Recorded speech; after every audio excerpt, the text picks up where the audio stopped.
Well, we're going to talk about nutrition now, because a lot of people just assume that they know the right foods to eat. So people will say perhaps, oh, eat some fruit. That's good. But do you know when's the right time to eat the fruit? Is there a right time to eat the fruit?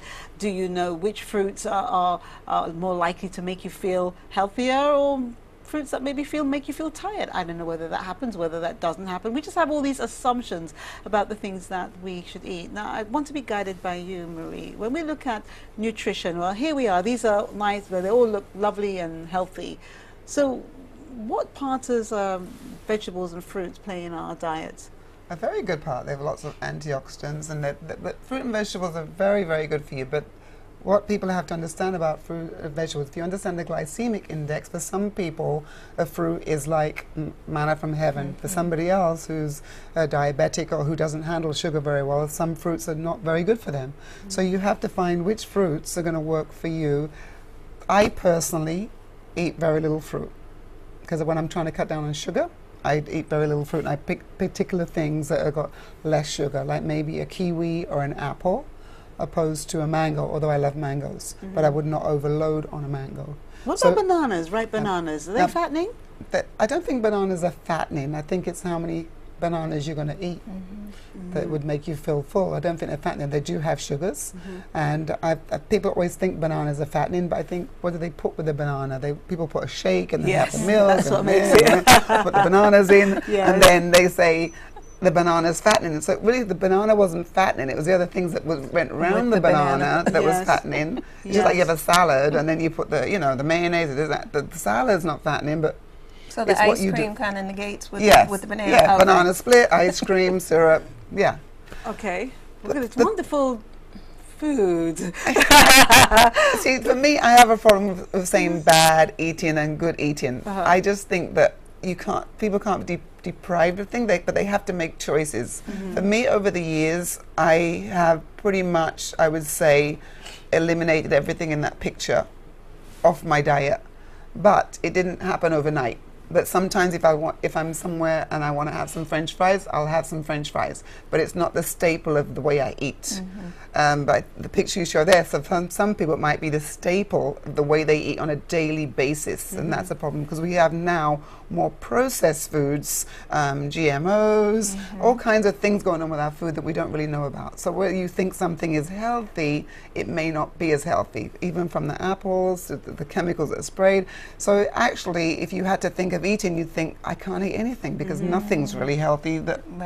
So the point is to start somewhere slowly. Pick a meal that you can create a healthy meal. I maybe start with breakfast, because a lot of people skip breakfast, and I would say that would be the biggest mistake. So start somewhere with breakfast first, and then you start to go throughout the day and see how you feel when you've improved your breakfast, because it's a really hard thing for people to change their diet completely, because they feel deprived. It makes them feel depressed. They have a little withdrawal symptoms. They begin to dislike everybody and everything.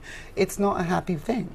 Definitely. I was going to ask you, Dr. Walls, how important is a healthy diet to our emotional state? It's so important, and as she was talking about the foods that you eat, the way that your body responds to it, because when we are unhealthy or when we have an imbalance in our life, many times we'll feel confused. We may feel lethargic. We're feeling sluggish.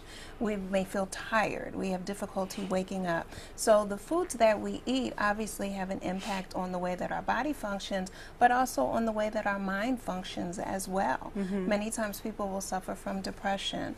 They'll suffer from anxiety and different types of disorders. And the foods that they eat, they may be comforting foods. And so it'll activate different pleasure pieces in your brain, right? That's why people go to certain foods like the donuts and like the ice cream. These are comforting foods. They activate the pleasure center. And they're addictive. Yes. And so the question then becomes, is the food addictive, or is it the feeling from eating the food, the result from eating the food that's addictive? And so we have to start finding other ways to release those types of feelings. And that's where the endorphins from working out come into play. But do we do that? Do we eat lots of foods, and perhaps a lot of the wrong foods, because of the way they taste? I have heard that, and don't laugh, but I've heard that if you put a clothes peg or something on your nose, on your nostril, that you're not going to be able to taste the food anyway. That a lot of times we're led by smell. Yeah, I know we're led by smell, but if we clipped on that, could we Right. just eat anything and it won't have a taste? You know, I'm not sure I about don't that. think so. I You know, I think should have I got don't someone in think and try it. even if it doesn't have a taste, your mind remembers what it tastes like, and your body starts to respond to sugar and the things that you have. So even if you can't smell it, because sometimes people, when they have a cold, they still eat the same things. They're not tasting And or they're not smelling tasting it. it. And eating the wrong things, that can bring on stress, right? Definitely, definitely. I mean, your That's body's sugar. exactly. And then also, as some people start to eat certain things, and then they feel guilty about it, and that's stressful within itself. And so, as you know, I feel bad, and I want to feel better. So now let me eat this cake, and let me eat these cookies, and let me eat this ice cream. And now I'm feeling better, but now I feel bad because now I put on all these extra calories. I've taken in all these empty calories, and so it becomes a repetitive negative cycle. Okay, now we have stress in practically everything in life. Yes. And most of the questions that we have coming through here are people talking about stress. How do they deal with it? Now, we've been told time and time again, exercise is very good. Yes. And the time that you exercise is very important. I just think you have to find the right time that suits you. For myself, I've experimented over the years, and I find that my perfect time to exercise would be 11 o'clock. Somebody else might be 6 o'clock. So, but sometimes we can't, because we work, our perfect time may not be in sync with how we are. You know, you're working 9 to 5 and your perfect time to exercise would be 11. You're not going to do it. So you have to find a good habit somewhere, because people say, oh, I don't want to get up. Oh, when I come from work, I'm tired. So it's all going to be a vicious circle all the time. I really feel that even though I'm in exercise business and the nutrition business, I really feel that people have to, why we have the wellness retreat, is people have to start to heal themselves first. Then they can make better decisions and better choices. There's no point, I mean, we all talk about this all the time, good food, bad food, what to eat, what to exercise. And I think the viewers, they know this, but to put it into action and to make it part of your life, I think we live in a kind of a bubble or blinkers, and we're in fear, and we're not really being honest because we don't really want to do it. You know, You can say you want to do something, Yeah. but you don't really want to do it, because when you have like, I don't know, a new boyfriend, or you're getting married, people find a way to get whatever it is that needs to be done. They knock all doors down to do it. And then when it's done, they go back down again. So I'm looking for people to have a sense of balance, to slowly, don't wait till you're 50 or 60 or 70 to say, I've got the time now to look after myself.